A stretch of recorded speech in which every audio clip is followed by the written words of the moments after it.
In preparing for going back to school and work, how do we prepare ourselves for going back into a social environment when we're with other people dealing with social judgment again? So this is very common. And if you're also feeling this way, you're not alone.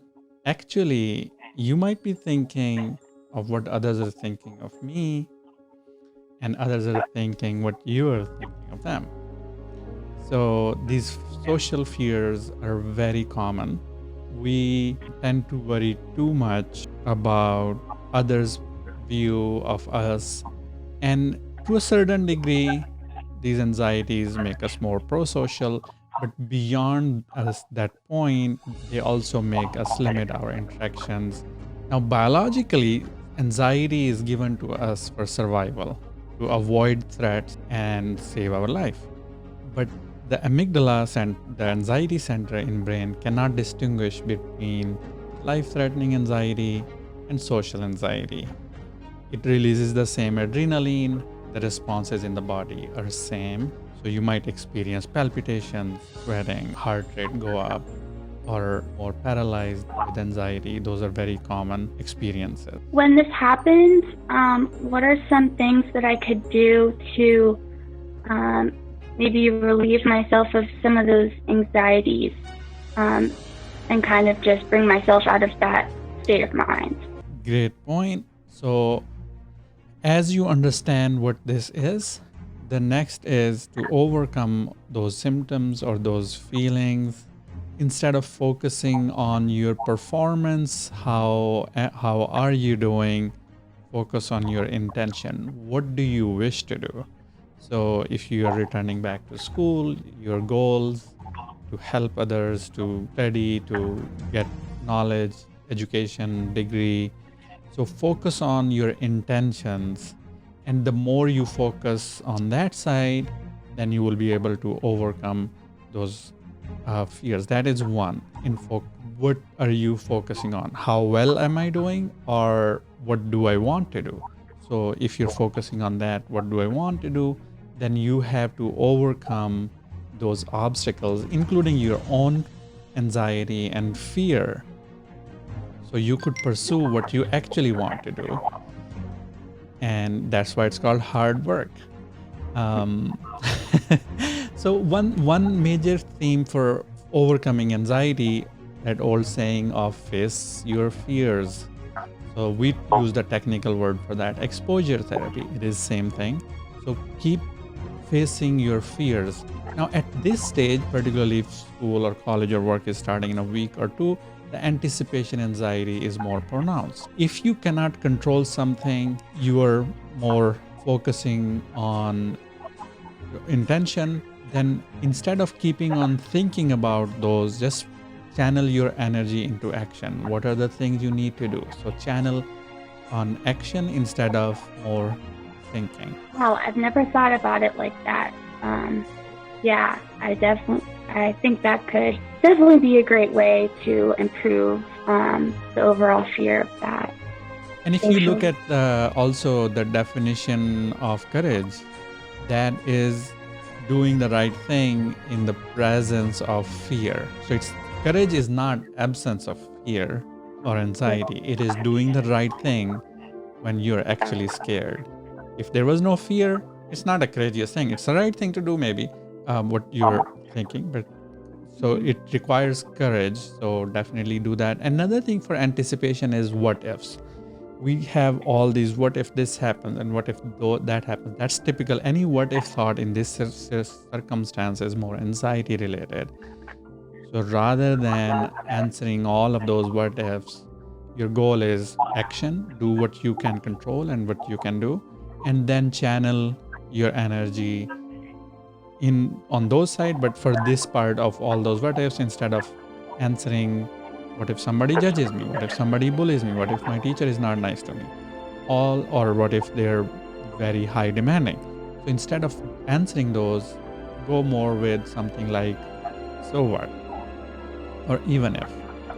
So that is mainly even if they're strict, or even if somebody is not nice to me, so what, I'm gonna follow my intention, what I want to do, I'm going to overcome it. I'm not going to let anything stop me from my positive goals. And along with that, there definitely is uncertainty about coronavirus still. How do we deal with the uncertainty? Right. So that is where with anxiety, we want certainty and we want control. In real life, we don't have that, particularly now with coronavirus. So definitely divide things into what you control and what you don't. And in this situation, I think as a student or as an employee, you have less of this headache and responsibility as compared to people who are making those judgments and calls and all that. So of course, see what you control and do the right thing, but follow precautions, follow the guidelines for social distancing, mask, and all the positive things that you control. Yes, do those. The things you don't control, you might control choosing the portion of online versus in person. So if you control that, go for it. If you don't, then figure out a way, keep channeling into this part I control and this part I'm going to let go. Now, when I say let go, it's not easy to just let go. Just like Elsa did in Frozen, it takes time. So letting go takes time. It's just the direction that if that is my goal, then what can I do? I can distract myself. I can, instead of letting that thought loop just keep on going, distract to something, bring yourself in the present moment.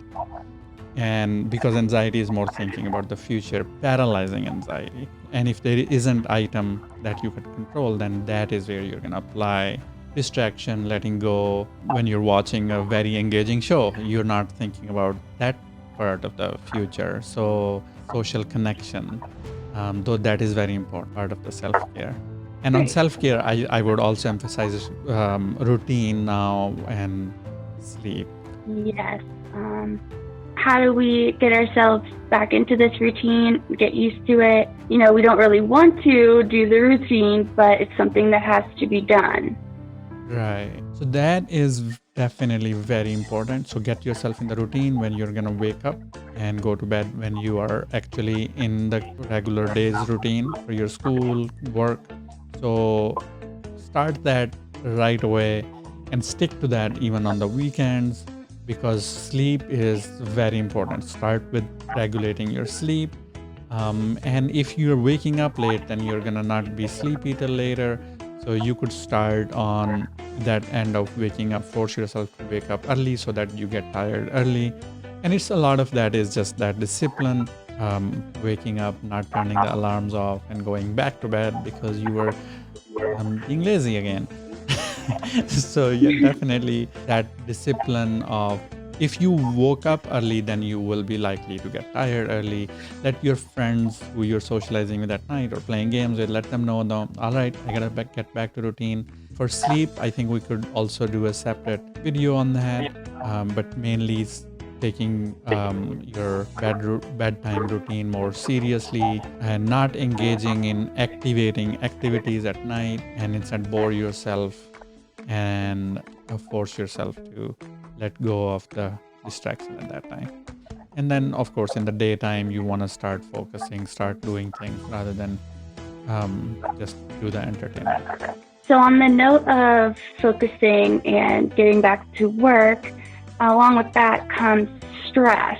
Is there any techniques that will help relieve some of this stress for us? Yes. So when we are looking at stress, usually we are not in the present moment. We are thinking of the future or one part or the other, academic fear, social fear, perfectionism, all those things, but we are thinking of that performance. So one key thing is to bring ourselves in the present moment. And that could be 5 senses to involve them. Not only see what you're seeing, but also describe the color, be exactly in the present moment. Like take one day at a time. So when you're looking at like traffic lights on your way to work or school, there are 15 traffic lights. You, instead of thinking, are those 15 going to be red or green? How is it gonna be? You just one traffic light at a time. If it is either it's gonna be green, If it is not, it's going to turn green in a few seconds. So just one thing at a time in the present moment, and let yourself know we'll deal with it when we get there. So planning has to be balanced. You can't over plan either. Plan, look at what things need to be done, but sometimes we get so stuck with so many details and thinking every single thing, and that raises the stress. If we are in the present moment, that in itself does. Sleep in itself helps to regulate, and then socialization, being connected with others, that also reduces our stress. Think in third person. What would you tell somebody else who was panicking over returning back to school? And then your brain would think more rationally. So what we tell ourselves, that self-dialogue, that also plays a big role. So tell yourself. So anxiety, one distortion it does is it magnifies the thing we are scared of. So it blows it out of proportion, bigger. So your goal is, once you have looked at what you control and what you don't, then you want to minimize it. You want to dismiss some of the anxiety from inner self-dialogue. If somebody else does it, that would feel invalidating. That would feel like they didn't get it. But if you were telling yourself, that would be more powerful. Like, all right, and that's where the so what, and even if it's part of the dismissing internally, like, it's all right, I got it. And there's always help, letting yourself know. Of course, there's professional help for anxiety as well as your school, your work. Let them know rather than hiding it, controlling it. If you're seeking help, opening up about those things, you will find that there is more help available. Right. So it seems like a lot of these fears all have to do with attitude and changing your attitude towards these things. And then once you change your attitude, that changes your actions. Right. So also for attitude, we use the word cognitive restructuring, that changing the thoughts. And actually, there's it's like a triangle. There's thoughts, there is feelings, how we feel, and there's action, what we do. So one major thing that I would say, you could do either cognitive restructuring, which is that attitude thing, or action part of doing things would also change. So thoughts, actions, and feelings, this triangle is related with double arrows. Each side affects the other thing. So definitely attitude. But if that feels hard to do, keep doing things. Don't escape. Anxiety is inner action that comes with the feeling of anxiety, is more like avoid, run away from them, escape, withdraw. And your goal is to face your fears. So you could start at that and let yourself feel it rather than it will go away by doing it. Right. So basically you feel better once you... The more you do, the easier it would get. Very interesting. Great. Awesome. Thank you so much, Natasha. Thank you. That was some great tips you provided. Awesome. And definitely, I think this was great that you voiced people's concerns. In the future, if you guys have any questions or concerns that you would like to ask or talk about, please let us know. And we're here to help. But of course, reach out to your local providers if you need local therapists as well, your family members, your friends. Let them know that you're freaking out and you're not alone. Take care. Take care, guys. Thank you. Thank you.